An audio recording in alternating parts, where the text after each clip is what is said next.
Programa Boa Vida. Oferecimento Laboratório Núcleo. Cuidando de você.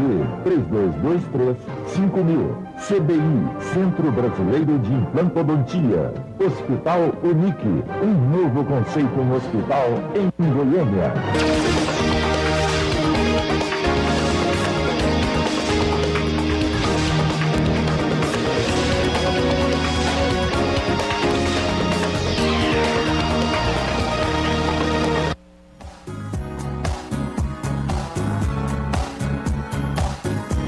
Olá, boa noite. Prazer estar aqui ao vivo no seu programa de saúde. Hoje eu tenho dois assuntos muito interessantes e são assuntos que me vêm através do nosso site www.aurelioguilherme.com.br, de perguntas de telespectadores, e aí a gente vai selecionando e conforme a gente vai vendo a necessidade, a gente vai trazendo os temas. O primeiro é um assunto que certamente interessa a você ou alguém que você conhece, que é o refluxo gastroesofágico em crianças.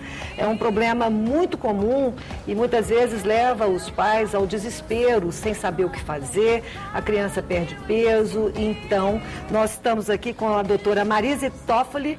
Boa noite, doutora. Boa noite. A nossa doutora é gastropediatra e a gente vai falar sobre tudo que pode ser feito para ajudar a sua criança a melhorar esse problema. Depois, eu trago aqui uma pessoa que eu não vejo há muitos anos, mas uma pessoa que eu adoro, já entrevistei outras vezes, que é o doutor Leonardo Emílio. Boa noite, doutor.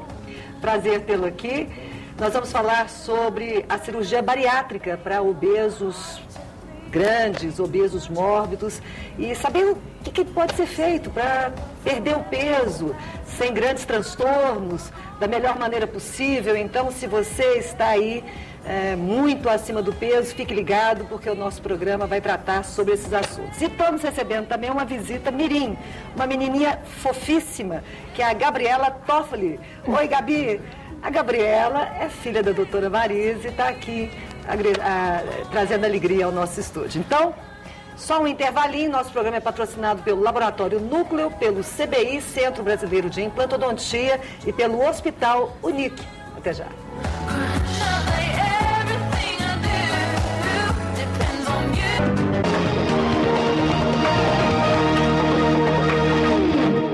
O Laboratório Núcleo é mais do que um centro avançado de medicina laboratorial. Núcleo é um conceito máximo em qualidade. Especializado em dosagens hormonais, possui 23 anos de comprovada experiência e alta tecnologia, garantindo rapidez e confiabilidade. Núcleo faz a diferença. 12 filiais, coleta domiciliar e resultados via internet. Tudo para seu conforto e bem-estar. Laboratório Núcleo, cuidando de você. 3223-5000.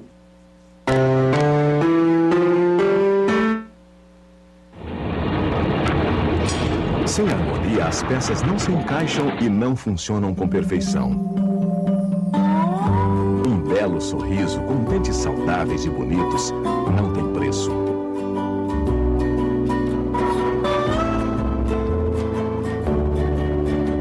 CBI, Centro Brasileiro de Implantodontia, resgatando o seu sorriso e sua autoestima. Agora você vai ver um hospital como você nunca viu. Conforto e requinte como você nunca viu. Tecnologia e segurança como você nunca viu. Equipes médicas e estéticas como você nunca viu.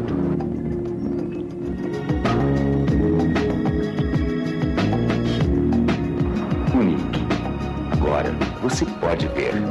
Hospital Unic. Conceito máximo em hospital.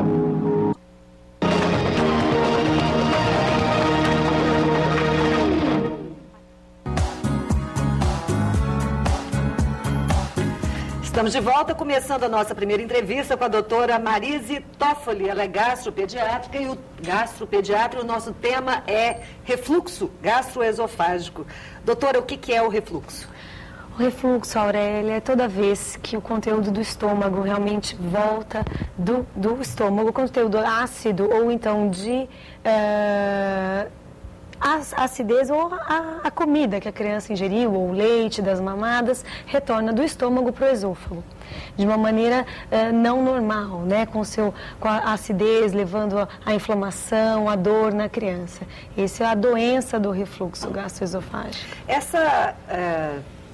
O fato do alimento voltar é uma coisa que de vez em quando acontece com todo mundo.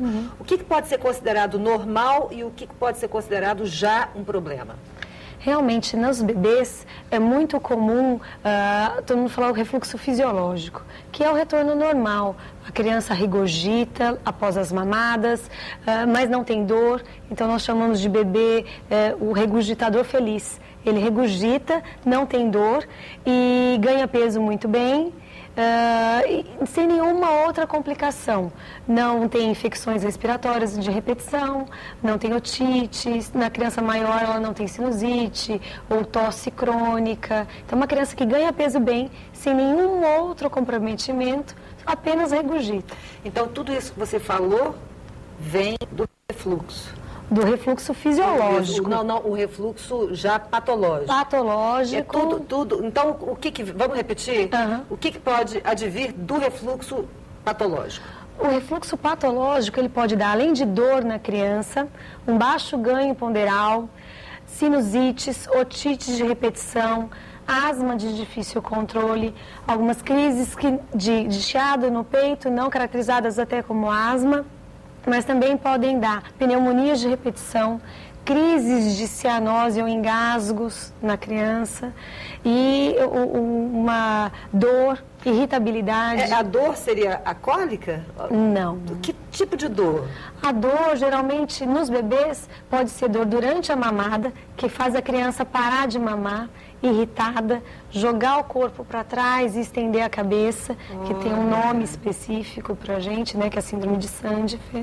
E a criança é irritada, chora muito, sem relação com a cólica ou com o hábito intestinal. Mas o que tem no esôfago da criança para voltar o alimento dessa forma?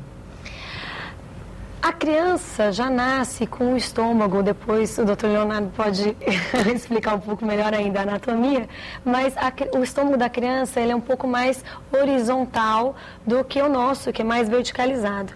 Isso já favorece os episódios de refluxo. Além do que, o esfíncter, que seria uma transição entre o esôfago e o estômago, uma musculatura que faz esse fechamento, evitando que o conteúdo gástrico retorne, ele é mais relaxado nos bebês. E isso facilita também o retorno. Muito difícil, hein? Uma criança normal, como é que a gente tem que colocar a criança para arrotar, não é assim? Isso. Pode acontecer um problema se a criança não arrotar. Ela pode sufocar, não é? Então, todas as crianças, depois de comer, depois de mamar, elas têm que ficar na posição horizontal e para arrotar? Isso é importante. Então, não dá para mamar de noite deitada. Não, isso é contra... Na posição vertical. Isso é completamente contraindicado, realmente, dar mamar deitada. Então, porque às vezes eu mesmo já fiz isso algumas vezes, assim, de madrugada, a gente com sono, aí coloca a criança assim, deita de lado para o menino mamar e ali mesmo fica, né? Isso, então tem o risco da criança engasgar, ela reflui mais, tem o risco também de mais episódios de otite, se a criança mama deitada, e logo após a mamada, sim, é recomendado ficar com a criança, então, vertical, realmente. Naqueles que já são vomitadores, que têm o refluxo fisiológico ou o refluxo patológico, é indicado que eles fiquem pelo menos 20 a 30 minutos em pezinho. Nossa! De vez em quando, por exemplo, a criança não consegue arrotar nesse período. Aí tudo bem? Já passou? Daí já diminui um pouco mais o risco, porque o processo de digestão já está em andamento. E aí sempre é recomendado que a criança coloque a criança deitada com o decúbito elevado, né? Com o berço elevado. Botar alguma coisa que suba a parte onde ela tem a cabecinha do berço. Isso. Que tanto? Geralmente a gente orienta 15 centímetros da cabeceira ou que coloquem aqueles colchões anti-refluxo, aqueles triângulos. Isso para qualquer criança? Isso. Principalmente para que tem refluxo, aquela que tem refluxo. Para que tem refluxo e principalmente nos bebês. Nas crianças maiores, fica um pouco mais difícil, porque muitas vezes eles não ficam quietinhos, né? Eles se mexem muito à noite. Verdade. E acabam não ficando com a cabeceira elevada. Então, o que pode, de repente, alertar os pais de que a criança tem um refluxo, que é preciso procurar um especialista? Nos bebês, vômitos, sim, com irritabilidade. Então, aquela criança que pode regurgitar bastante e fica irritada, chora, de difícil controle, baixo ganho de peso, engasgos, soluços exacerbados, asma e pneumonias de repetição, otites. Esses são sinais. E aí, vai se fazer o diagnóstico, vai ao médico e como é que se faz o diagnóstico? Existe algum exame específico que possa detectar o refluxo? Muitas vezes, quando a criança tem sinais claros de doença do refluxo, só pela clínica... Nós pela história, né? Pela história, a gente soma tudo que a criança apresenta, consegue fazer o diagnóstico.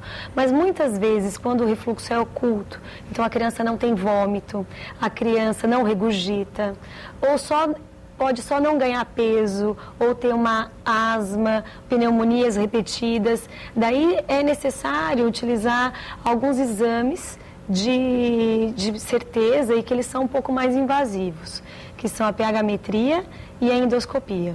Mas não tem problema, né? Não agride tanta criança assim, né? As mães costumam ter muito medo da pH-metria. Como é que é esse exame? A pH-metria, com a criança em jejum, passa-se uma sonda, um catéterzinho via nasal. É uma sonda bastante flexível, fininha, e que ela deve ficar a mais ou menos 5 centímetros acima dessa válvula que eu te expliquei, desse esfíncter. E essa sonda, ela vai ficar conectada a um aparelho que vai registrar toda a variação do ácido, então toda a variação de pH. Toda vez que o ácido sair do estômago e for até o esôfago, ele registra, traçando um gráfico. Então, a partir daí nós sabemos quantas vezes a criança reflui no dia, se esse refluxo é muito prolongado, se ele é ácido demais, né, o quão ácido ele é, se tem relação com a tosse. Então, é uma criança que tem tosse crônica. Essa tosse, ela está sendo causada pelo refluxo. Então, através desse exame de pH-metria, nós conseguimos definir o refluxo, até se ele é leve, moderado ou grave. Para poder definir o tratamento. A criança já nasce com refluxo ou a criança pode nascer com o esôfago certinho, arrumadinho e desenvolver isso ao longo do tempo? Sim, algumas crianças desenvolvem, nascem bem, não tem nem refluxo fisiológico ao nascer e podem, ao longo da vida, desenvolver a doença do refluxo, assim como os adultos também podem. Porque, na verdade, quando a criança nasce, ela não tem um esôfago totalmente maduro, né? Ele ainda está em formação, não é? Ele com o crescimento, não é, da criança, conforme ela vai... Você fala no ventre ou depois? Quando ela nasce? Depois que ela nasce, conforme a criança cresce e toma até a postura mais ereta, vários mecanismos naturais anti-refluxo, eles vão se tornando mais eficazes. Então, o esfíncter, o posicionamento do estômago, que favorece uma angulação precisa que nós temos, que ajuda, que faz um mecanismo anti-refluxo, a própria maturidade da motilidade esofágica, tudo isso ajuda, com a idade, a evitar o refluxo. Ok. Alimentação da criança com refluxo, quando não é o leite materno, quando é o leite da vaca ou da soja, tem alguma interferência, algum agravante ou não? Tem sim, Aurélia. Realmente, isso tem sido estudado cada vez mais. Há 3 anos para cá, tem mais trabalhos dizendo que a criança que entra em contato mais precoce com a proteína do leite de vaca pode desenvolver mais sintomas de doença do refluxo. E que, na verdade, seriam causados por uma alergia alimentar. Então, além da doença do refluxo propriamente dito, as crianças que entram em contato com fórmula infantil antes dos primeiros 6 meses de vida, ou que não são amamentadas ao seio até o 6º mês, crianças prematuras, ou que têm antecedente familiar para qualquer doença alérgica, têm mais chance de desenvolver alergia alimentar e ter como manifestação o refluxo. Entendi. Olha, e tem mulheres que falam que não amamentam porque elas falam que não tem leite. Eu acho isso uma loucura, porque existem mecanismos de ativação desse leite para ele descer. O que você tem a dizer sobre essas mulheres que falam, o meu leite é fraco, ou então eu não tive leite? Isso existe? Realmente não existe leite fraco, não é? Vários fatores, eles podem sim influenciar na produção de leite da mãe. Então, fatores psicológicos, de sono, o estresse logo do pós-parto. Para a nossa cultura ainda falta muita educação para preparar a mãe para amamentar esse período. Então, existem ainda poucos profissionais e os poucos profissionais que existem, eles não são ainda tão valorizados para estimular essa cultura do aleitamento materno.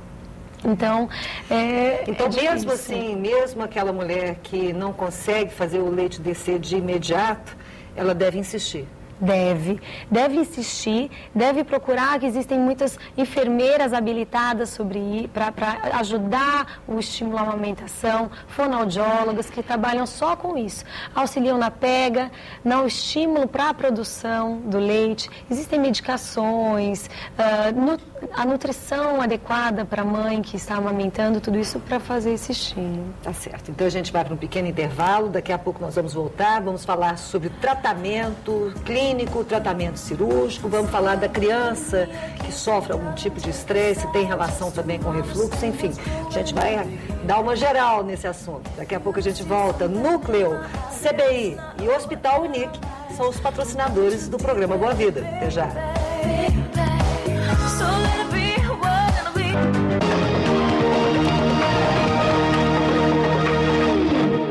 O Laboratório Núcleo é mais do que um centro avançado de medicina laboratorial.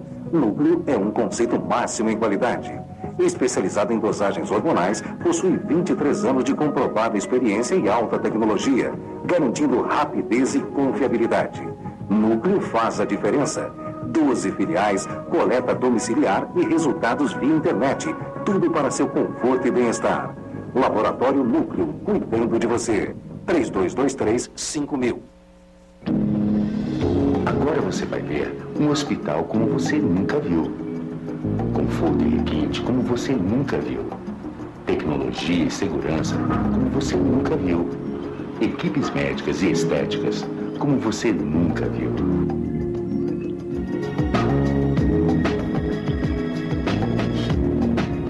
Unic. Agora você pode ver. Hospital Unic. Conceito máximo em hospital.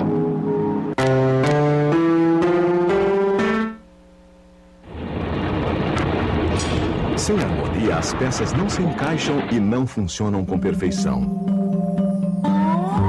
Um belo sorriso com dentes saudáveis e bonitos não tem preço.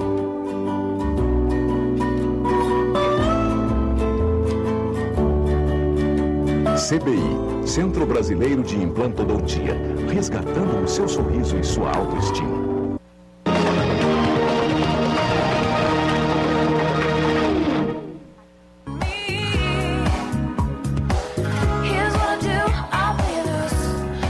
Marise Toffoli, gastropediatra, é a nossa convidada para a primeira entrevista do programa de hoje. A gente está falando sobre refluxo gastroesofágico nas crianças e falamos, né, do que pode, do começo, de quando vem o refluxo, e agora está na hora da gente falar sobre tratamento.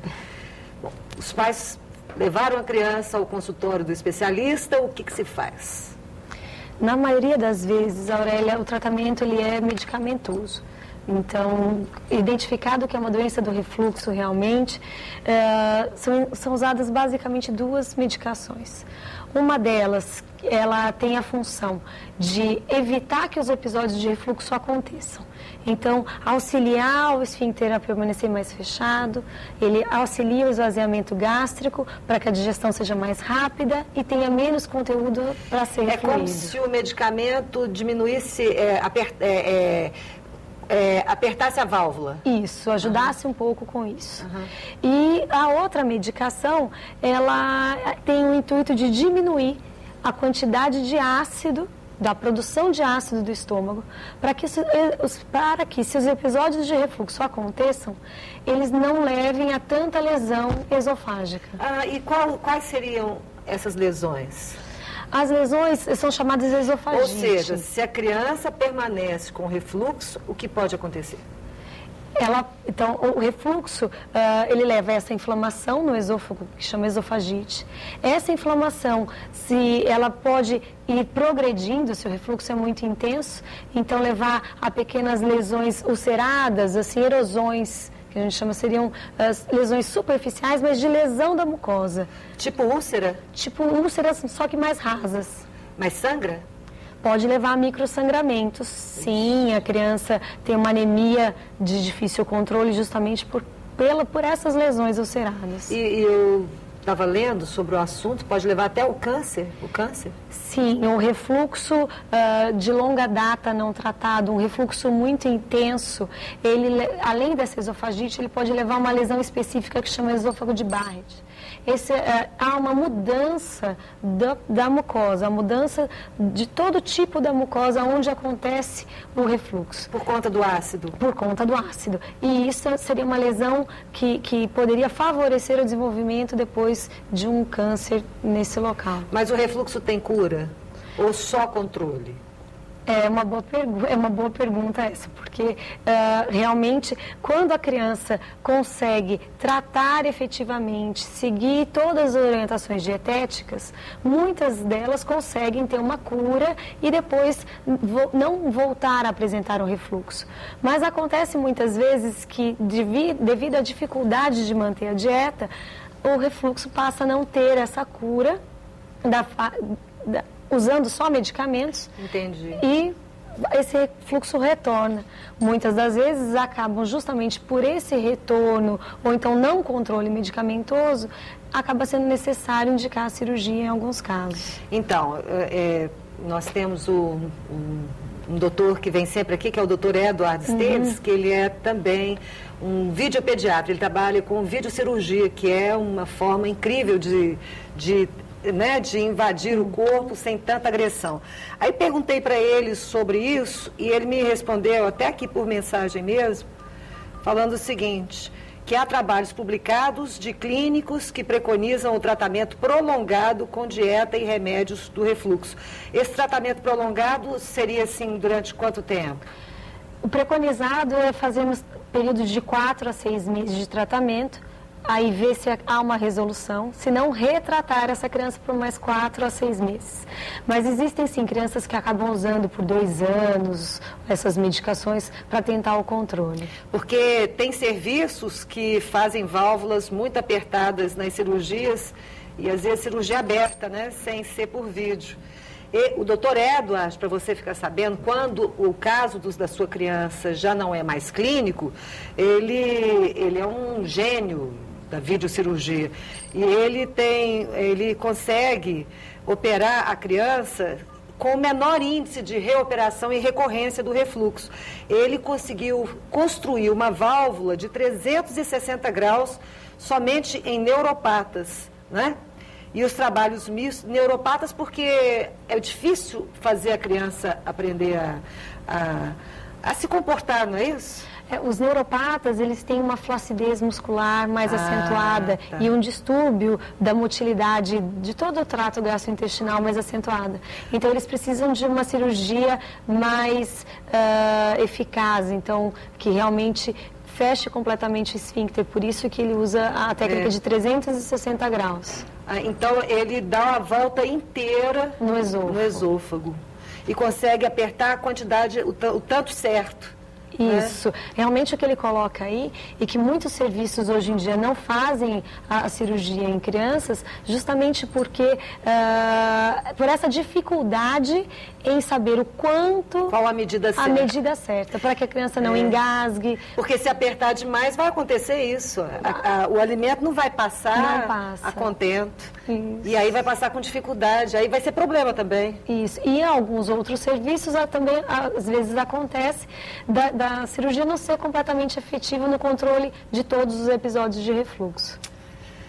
Alimentação, o que é permitido e o que não é permitido em crianças com refluxo? Todos os alimentos que vão aumentar a acidez gástrica, então as frutas ácidas, sucos ácidos, refrigerantes, Chocolate. O chocolate, além de aumentar a acidez gástrica, ele favorece os episódios de refluxo, atrasa um pouco mais o esvaziamento gástrico, assim como alimentos gordurosos, frituras. Tem que ter uma dieta super restritiva mesmo, né? O que eu costumo dizer, Aurélia, para os nossos pacientes é o seguinte, é uma alimentação saudável.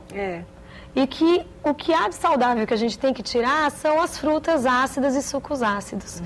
Exceto isso, todos os alimentos muito condimentados, muito doces, eles já devem ser evitados. Salgadinhos de pacote, que as crianças gostam demais, bolachas recheadas. A alimentação deve ser fracionada em pequenas quantidades e mais vezes por dia? Mais vezes. Então, a criança, assim como os adultos, devem seguir uma dieta de a cada 3 horas.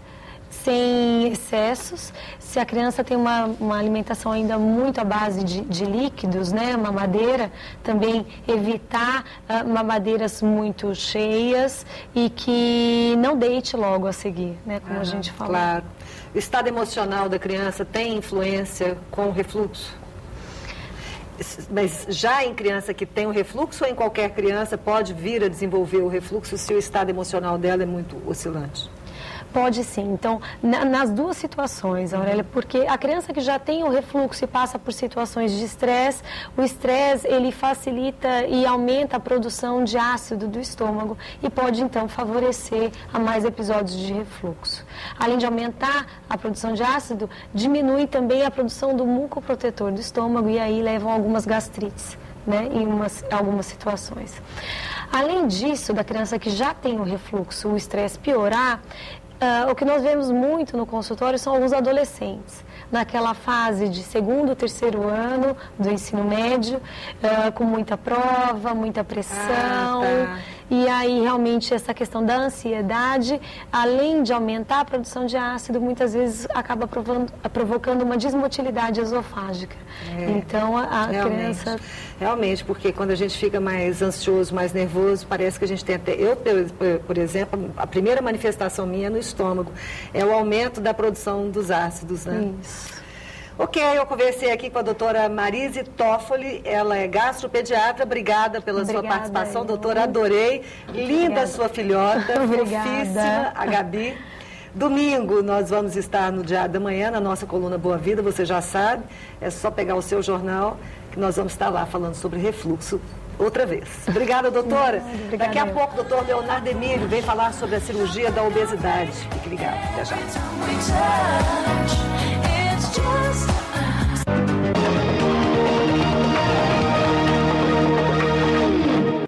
O Laboratório Núcleo é mais do que um centro avançado de medicina laboratorial. Núcleo é um conceito máximo em qualidade. Especializado em dosagens hormonais, possui 23 anos de comprovada experiência e alta tecnologia, garantindo rapidez e confiabilidade. Núcleo faz a diferença. 12 filiais, coleta domiciliar e resultados via internet. Tudo para seu conforto e bem-estar. Laboratório Núcleo, cuidando de você. 3223-5000. Agora você vai ver um hospital como você nunca viu. Conforto e requinte como você nunca viu. Tecnologia e segurança como você nunca viu. Equipes médicas e estéticas como você nunca viu.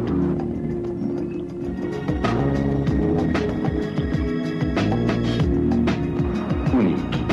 Agora você pode ver. Hospital Unique. Conceito máximo em hospital.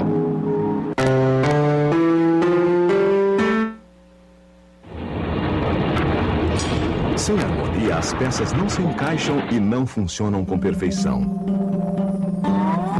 Um belo sorriso com dentes saudáveis e bonitos não tem preço.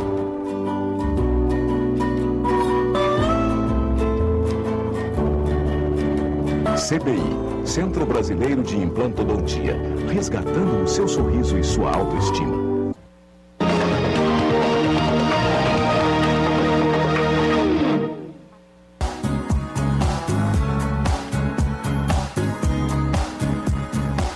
Estamos de volta agora com o Dr. Leonardo Emílio da Silva, ele é cirurgião do aparelho digestivo. Vamos falar sobre a cirurgia da obesidade. Boa noite, doutor. Boa noite, Aurélia. É um prazer muito grande, viu, voltar ao seu programa.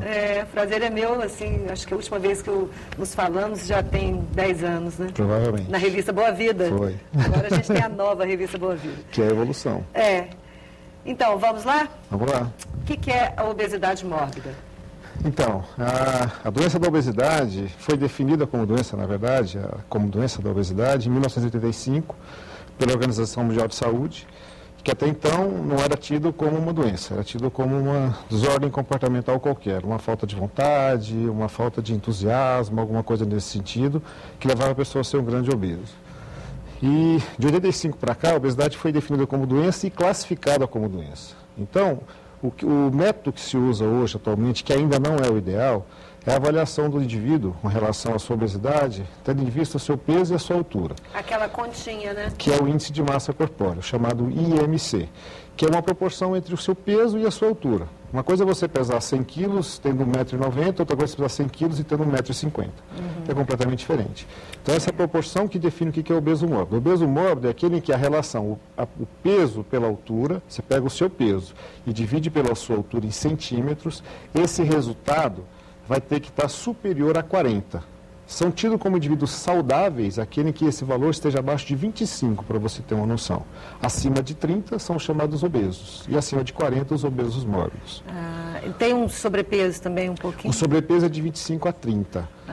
Esses valores, eles são importantes porque eles vieram de estudos de companhias de seguro nos Estados Unidos que avaliaram populações enormes de indivíduos obesos no sentido de avaliar se são indivíduos de risco maior para a complicação não só da doença da obesidade e de suas doenças associadas. Olha, e recentemente saiu uma pesquisa aí falando da quantidade de pessoas já obesas no Brasil. É uma coisa louca. Mesmo se você parar assim numa rua movimentada e observar, a grande maioria das pessoas está acima do peso. Com toda certeza. Né? Se pegar os 60% da população do Brasil hoje está acima do peso. Aí fala-se muito em comorbidade, mas eu não sei o que é comorbidade. Comorbidade, como o nome já diz, são a morbidez, são as doenças que são oriundas da obesidade. Comorbidades é porque elas vêm em paralelo com a obesidade. São causadas pela obesidade. E agravadas também. E agravadas. A grande questão é que são doenças extremamente graves. Uma delas é o diabetes, que é uma doença extremamente crítica, grave, de alta incidência de morbidez e complicação e mortalidade.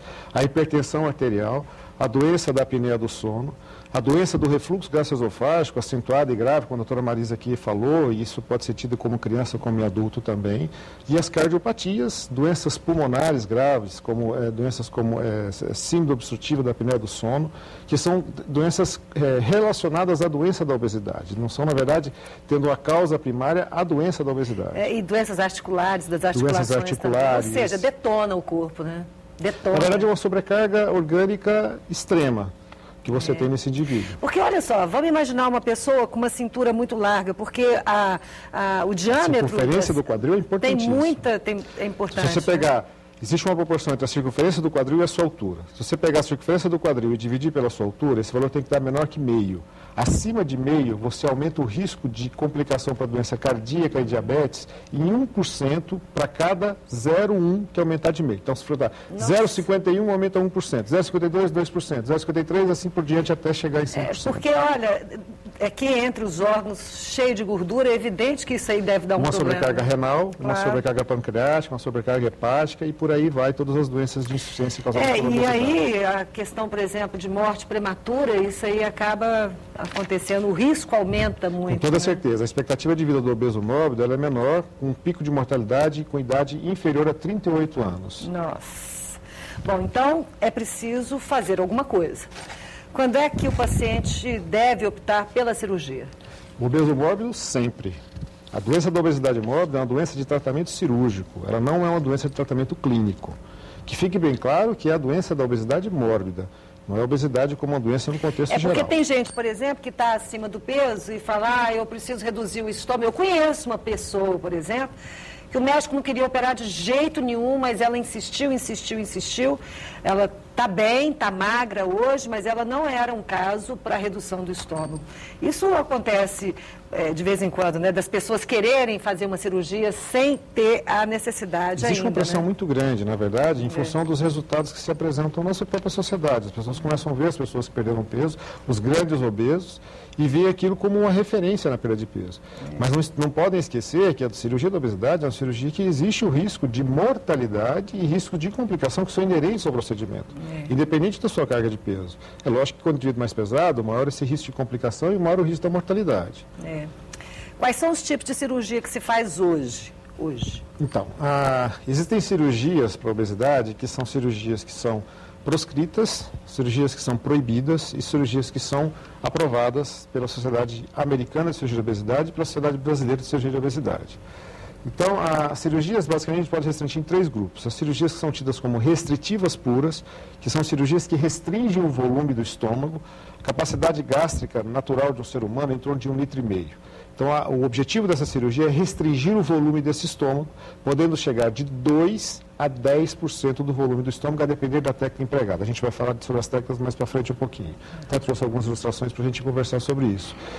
Existem as cirurgias que são chamadas cirurgias desabsortivas, que são cirurgias que você faz um desvio intestinal, na qual o doente faz uma perda alimentar, ele se alimenta, mas ele faz ter uma perda muito acentuada. Assim, ao invés do alimento vir por aqui, um pouco vem por aqui e um pouco vai para lá. Se você imaginar, vamos fazer o intestino delgado, que é o mais importante da nossa absorção dos nutrientes, ele varia de tamanho para cada pessoa. Vamos colocar em 2 metros.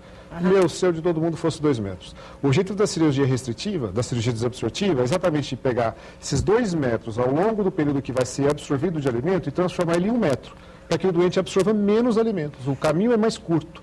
Então, consequentemente, ele vai ter menos superfície para absorver aquele alimento. Então, ele perde mais.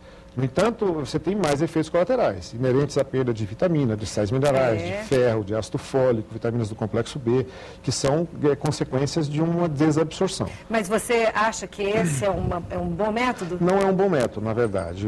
Na verdade, o melhor método ainda para o tratamento da obesidade é o método combinado, que se faz uma restrição, faz uma redução do volume do estômago, associado a uma desabsorção controlada, que é chamada gastroplastia redutora com desvio intestinal, que são as cirurgias mistas, que você faz uma restrição e uma desabsorção. A restrição como é que é mesmo? Você quer mostrar a imagem agora? Você acha melhor? Vou mostrar aqui, João. Pega bem aqui, que aí você vai olhar lá no vídeo e vai explicando para a gente, Pega tá? aí, por favor.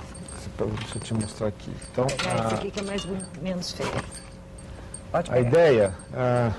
Isso aqui é uma sequência da cirurgia, das cirurgias que são a cirurgia, na verdade, combinada, a cirurgia mais usada no mundo é essa cirurgia, que é uma gastroplastia redutora com desvio intestinal. 85% dos doentes operados no mundo inteiro são por essa cirurgia. Certo. Isso aqui é o estômago normal, que a gente está vendo aqui o esôfago, vem o estômago e segue o intestino fino completo aqui. O que a cirurgia começa? Começa reduzindo o tamanho do estômago, fazendo uma restrição no volume do estômago.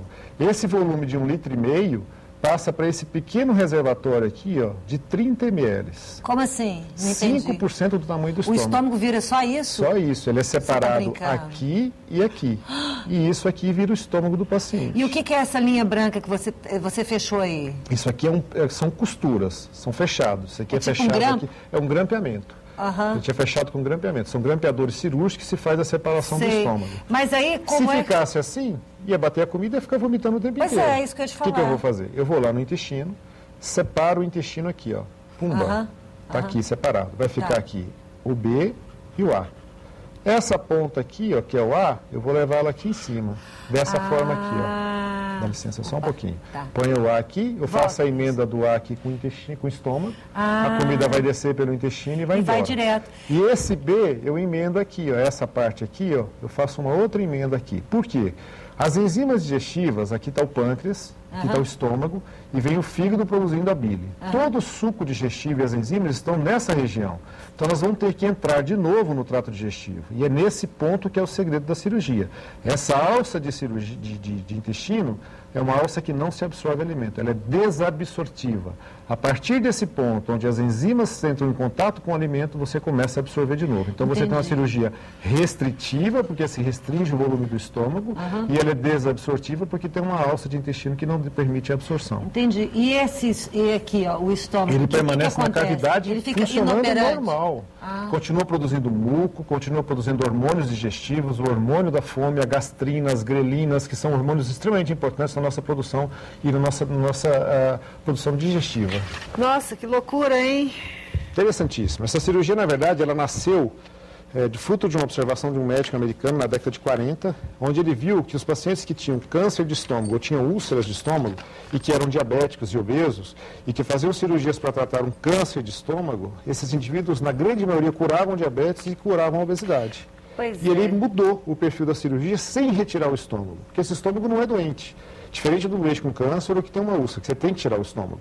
Você permanece o estômago, porque esse estômago é sadio e ele tem a função orgânica dele, que ao mesmo tempo torna a cirurgia totalmente reversível. Essa é uma cirurgia que dá para satisfazer tudo e voltar a ser o que era antes. Mas existe casos de pessoas que querem desfazer isso aí? Existem descrições de literatura, nós nunca tivemos nenhum paciente na nossa casuística toda de paciente, mas existem descrições de literatura de complicações cirúrgicas e mesmo complicações emocionais, psicológicas. Tem pacientes que às vezes não conseguem se identificar com um novo perfil de estar magro naquele conceito. E alguns conflitos emocionais são críticos. Ou seja, ele perde identidade. Exatamente. Em algumas situações isso pode acontecer. A gente vai para um pequeno intervalo, daqui a pouco nós vamos falar daquelas comorbidades, se elas desaparecem a partir do momento que o indivíduo começa a diminuir o peso e os riscos, né?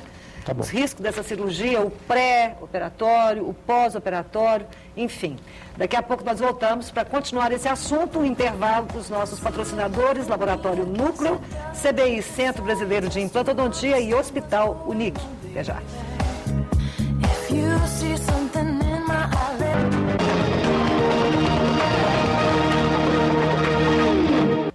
O Laboratório Núcleo é mais do que um centro avançado de medicina laboratorial. Núcleo é um conceito máximo em qualidade. Especializado em dosagens hormonais, possui 23 anos de comprovada experiência e alta tecnologia, garantindo rapidez e confiabilidade. Núcleo faz a diferença. 12 filiais, coleta domiciliar e resultados via internet. Tudo para seu conforto e bem-estar. Laboratório Núcleo, cuidando de você. 3223-5000.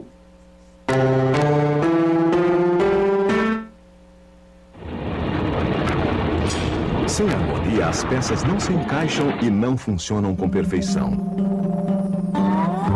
Um belo sorriso com dentes saudáveis e bonitos não tem preço.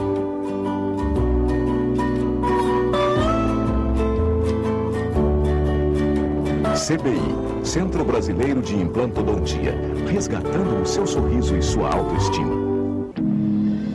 Agora você vai ver um hospital como você nunca viu. Conforto e requinte como você nunca viu. Tecnologia e segurança como você nunca viu. Equipes médicas e estéticas como você nunca viu.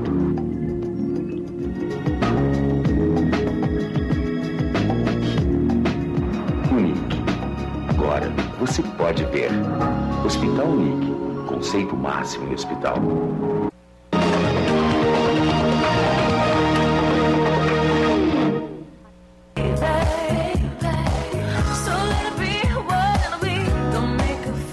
Estamos de volta conversando com o Dr. Leonardo Emílio da Silva, ele é cirurgião do aparelho digestivo e estamos falando sobre a cirurgia da obesidade.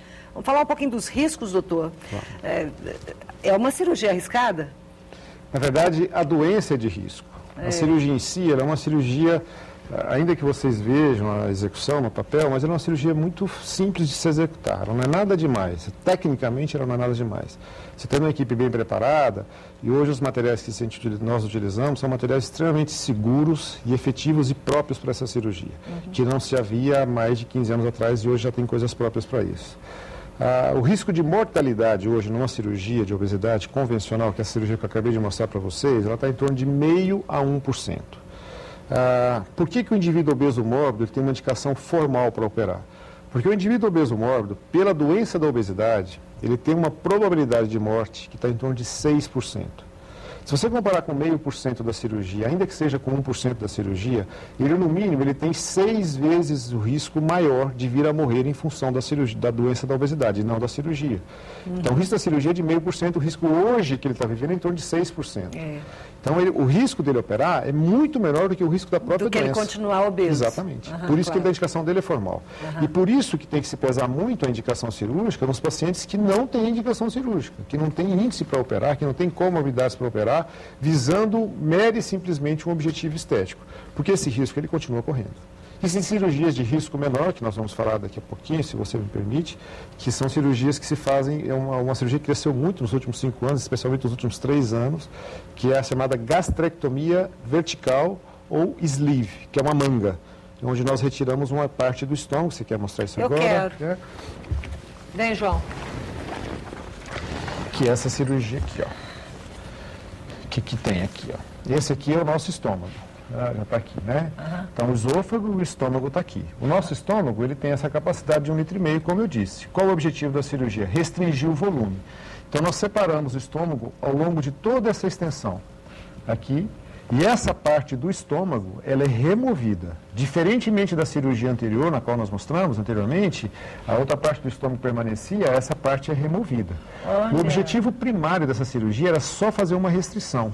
Só que nós sabemos hoje, nos últimos 8, 10 anos especificamente, que essa região do estômago, fundo e o corpo, é uma região onde se produz uma substância, que é determinado hormônio da fome, que é a chamada grelina, que tem um nome feio, que dá a nossa fome, que dá a nossa saciedade.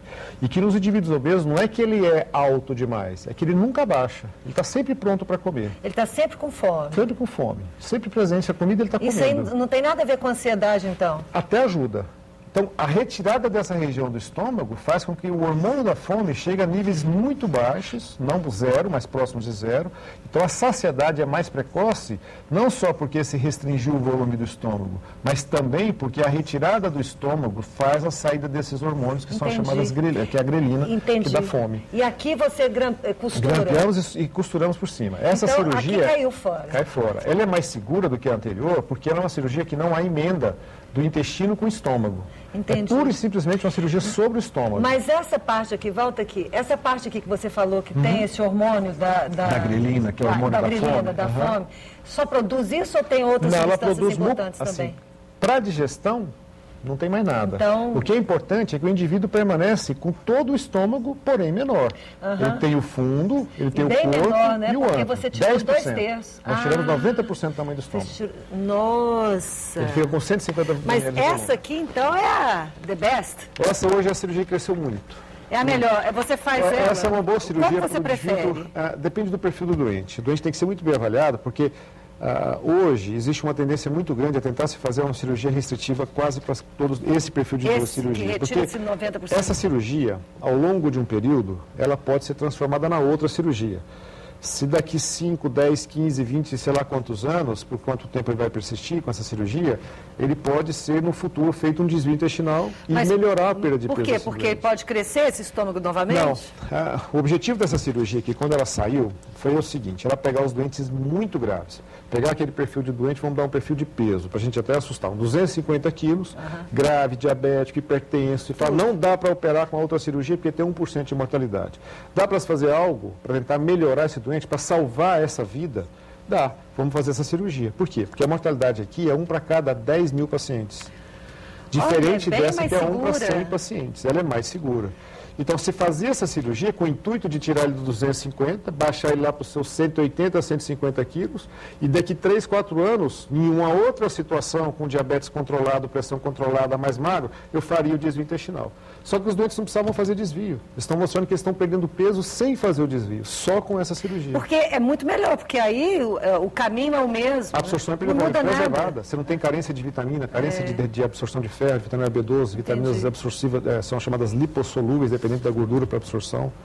Você opta pela cirurgia aberta ou pela videolaparoscopia? Nós só operamos hoje videolaparoscopia. Na verdade, a última cirurgia que nós fizemos por barriga aberta foi em 1998. Nós começamos a operar a obesidade por vídeo em 1997 depois do estágio que nós fizemos em Pittsburgh, voltamos e começamos a fazer. Depois de 98 para cá, a gente nunca mais operou doente de barriga aberta. Na nossa concepção, e é uma concepção atual, e uma concepção mundial, não tem espaço mais para cirurgia de barriga aberta, a não ser por questões econômicas. Ela é uma cirurgia mais barata, porque o material cirúrgico da cirurgia ele é mais barato, grande parte da cirurgia pode ser factível, pode ser possível de ser feita pela mão, com costuras, e é uma cirurgia em que, tecnicamente, de material, ela é mais barata. A cirurgia é aberta. Só que ela tem maior taxa de complicação. E ali são o quê? Uns 20 centímetros o corte? O corte, um risco de sangramento, risco de infecção, risco de permanência na UTI, hernia incisional, de abertura. Para mim é um contrassenso isso, porque imagino uma cirurgia onde se abre o paciente mais ou menos 20 centímetros, onde eu imagino que o tempo cirúrgico deve ser maior. O risco é maior. E por vídeo, são quantos cortes? Hoje a cirurgia varia. Hoje a gente pode fazer com corte único. Um corte? Existe uma cirurgia que chama single port. A gente faz um buraco único, próximo do umbigo, de 3 ou 2,5 centímetros, onde entra tudo e a gente opera. Ela vai de 1 a 4 furos no abdômen. O que é o material que encarece essa cirurgia? São os grampeadores. São os grampeadores porque, assim, na verdade... Porque se faz, tipo... Se faz a separação do estômago. Os grampeadores da cirurgia, a gente usa grampeador para operar desde a base da língua até o canal do ânus. Todo o trato digestivo opera. Pulmão, fígado, pâncreas, tem grampeador para você poder imaginar. A cirurgia por vídeo, ela melhorou a qualidade dos grampeadores cirúrgicos. Eu imagino. Muito. Ficou mais segura a cirurgia. Olha só, todo mundo sabe aqui do Auro Ludovico, a questão da cura do diabetes por esse tipo de cirurgia. O que você acha disso? Então, sabidamente, e há muitos anos, na verdade, quando a cirurgia surgiu, a proposta e a visão do Dr. Mason, que foi na década de 40, que foi o realizador dessa cirurgia para tratar a obesidade, ele já falava da cura do diabetes pelo desvio intestinal. Então, isso é público e notório de todo mundo há mais de 70 anos. Isso não é uma coisa nova, isso é coisa que existe há muitos anos. Por que houve essa polêmica toda, então? A grande questão é como se fazer o tratamento cirúrgico do diabético não obeso. Essa é a grande questão. O obeso é a cirurgia inicial que nós acabamos de mostrar, que nós mostramos anteriormente, aquela que faz o desvio, que pega o intestino, aquela é a cirurgia para tratar o diabético. A grande questão na discussão é saber para o doente que não é o obeso. Esse é um doente que ainda é difícil de se indicar um tratamento cirúrgico, que na verdade ainda não existe, na verdade não tem mesmo, em nenhuma parte do mundo, um tratamento que é ideal. Algumas cirurgias que foram propostas são cirurgias que determinam alguns efeitos colaterais graves, relacionados especialmente à desnutrição e relacionados à disfunção hepática, levando a cirrose em algum perfil de paciente, algum grupo de pacientes no seu pós-operatório. Então, essa cirurgia, para o doente magro, ainda não existe nenhuma cirurgia. Ainda há o que se fazer a mais. Ainda. E essa cirurgia que vocês acabaram de ver aqui, que é chamada gastroplastia redutora com desvio intestinal, é a cirurgia aceita mundialmente, tanto pela Sociedade Americana de Cirurgia da Obesidade, como a Sociedade Brasileira de Cirurgia da Obesidade, como uma cirurgia padrão para tratar o diabetes do obeso. Entendi. Como é que fica o obeso depois dessa cirurgia? Essa mesmo que você falou que retirou 90% do estômago, só ficou 10%. Como é que fica essa pessoa depois, no pós-operatório? Então, Aurélia, assim, esses pacientes eles passam por fases, né? A fase eles precisam se reconhecer de novo, precisam se reencontrar. O que é mais importante é saber assim, que não vai mudar nada. O chato continua chato, o enjoado continua enjoado, o marido é marido, mulher é mulher, problema é problema, não muda nada. O fato de ser seguro, ser magro, todo mundo tem a mesma coisa de problema. Então, o fato de emagrecer não muda a vida. Tem gente que acha que o problema é a obesidade. E é muito fácil você se esconder atrás de uma questão dessa e esquecer de resolver o seu problema. Então, esses pacientes precisam de tratamento por um período longo. Esse período longo, quem vai dizer é o próprio paciente.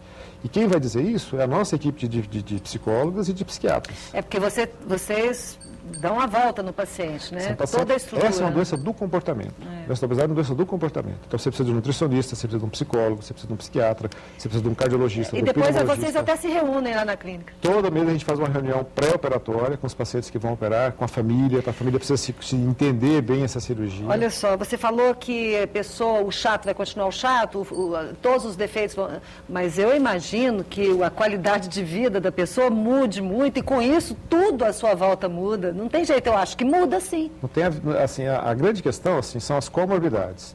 A cirurgia, ela não cura a doença da obesidade, ela cura as comorbidades. Tá? Isso é o mais importante. Tá certo, a gente tem só um minuto, então eu queria que você desse uma mensagem aí para o pessoal, para as pessoas que estão acima do peso e que ainda têm receio de ir por aí, né? Eu convido todo mundo a conhecer a nossa clínica, conhecer nossas reuniões, se informar de uma maneira responsável, de uma maneira bem teórica e bem objetiva, direta para a família, para os pacientes. E antes de tomar qualquer decisão de pensar em operar ou não operar, e essa tem que ser uma decisão muito madura, muito clara, porque é uma decisão que é um casamento para sempre. Vocês vão casar com o seu cirurgião e com a sua cirurgia. Obrigado, doutor. Nós conversamos com o Leonardo Emílio, cirurgião do aparelho digestivo. Agradeço a sua participação, sempre maravilhoso. Vou mandar um beijo para o Pedro. Então pode mandar um beijinho para o Pedro. Um beijo para o Pedro, meu querido, que deve estar assistindo. Então tá, um beijo para você também, que esteve conosco durante essa hora. Espero que tenha sido bom esse programa. Semana que vem a gente volta com temas legais para você. Obrigada, doutor. Obrigado. Até mais. Não se esqueça, a revista Boa Vida está online. Acesse o nosso site www.aurelioguilherme.com.br. Se você não tem a sua, por lá você consegue conhecer a nossa revista. Beijo. Até lá. Tchau.